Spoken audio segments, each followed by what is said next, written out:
Hello friends, आज हम पढ़ेंगे relationship between continuity and differentiability के बारे में।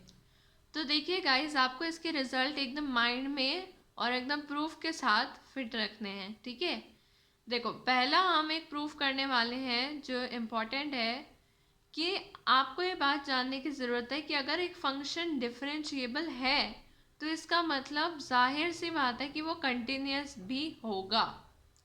ठीक है, मतलब एक फंक्शन अगर डिफरेंशिएबल है तो वो तभी डिफरेंशिएबल है जब वो कंटिन्यूस है। अगर वो कंटिन्यूस ही नहीं है फंक्शन तो उसकी डिफरेंशिएबिलिटी पे बात करने की तो कोई चर्चा बनती ही नहीं है। ठीक है गाइस, राइट। और हाँ, अगर वो फंक्शन कंटिन्यूस है तो ये बात ज़रूरी नहीं है कि वो डिफरेंशिएबल भी हो।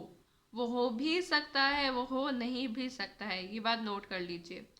और अगर फंक्शन डिफरेंशिएबल है एक साइड से तो वो एक साइड से ही कंटिन्यूस हो सकता है।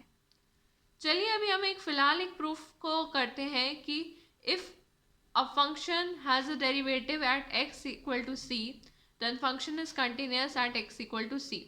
तो इसमें हमें शो ये करना है, टू शो पे ज़रा हम फोकस करें कि अगर डेरिवेटिव एग्जिस्ट करता है तो उस फंक्शन कॉन्टिन्यूस है। इसका मतलब x की वैल्यू अगर x टेंड्स टू c पर जो फंक्शन की वैल्यू है, लिमिट है, वो एग्जिस्ट करेगी।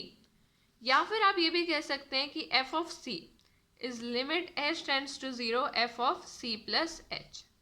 तो आइए हम प्रूफ स्टार्ट करते हैं कि डेरिवेटिव एग्जिस्ट करता है। तो f of c plus h में हमने क्या किया, f ऑफ c जो है, f ऑफ c को पहले हमने ऐड कर दिया और बाद में सब्ट्रैक्ट कर दिया। ठीक है, अब हमने क्या किया, नेक्स्ट स्टेप में h को पहले डिवाइड किया, नेक्स्ट स्टेप में मल्टीप्लाई किया।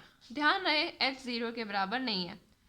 फिर हमने क्या किया, taking limit h tends to 0 on both sides, हमें क्या मिला साथ साथ नोट कर लीजिए। Limit h tends to 0 f of c plus h, then हमने एल्जेब्रिकली स्प्लिट किया। ठीक है, स्प्लिट कर लिया, नेक्स्ट स्टेप में भी स्प्लिट कर लिया। अब देखो h tends to f of c है तो f ऑफ c में तो h कहीं आ नहीं रहा, तो एज इट इज आ गया ये। अब इस वाले स्टेप में ये जो आपका पार्ट है, ये पार्ट जो स्पेशली जूम आउट है, इतना पार्ट जो दिख रहा है, limit h tends to 0 f of c plus h minus f of c upon में h, ये पर्टिकुलर पार्ट आपका क्या कहलाता है, डेरिवेटिव कहलाता है फंक्शन का c पर। और यहाँ पर h था तो ये तो पार्ट 0 हो गया। अब फाइनली हमारे पास बचा f ऑफ c, और हमें प्रूफ भी यही करना था कि limit h tends to 0 f of c plus h equal to f of c। देखो यही टू शो करना था, ये देखो यही हमें टू शो करना था। ठीक है, और यही हमने फाइनली प्रूफ कर दिया। इसका मतलब फंक्शन हमारा कंटिन्यूअस है क्योंकि उसका डेरिवेटिव एग्जिस्ट करता है।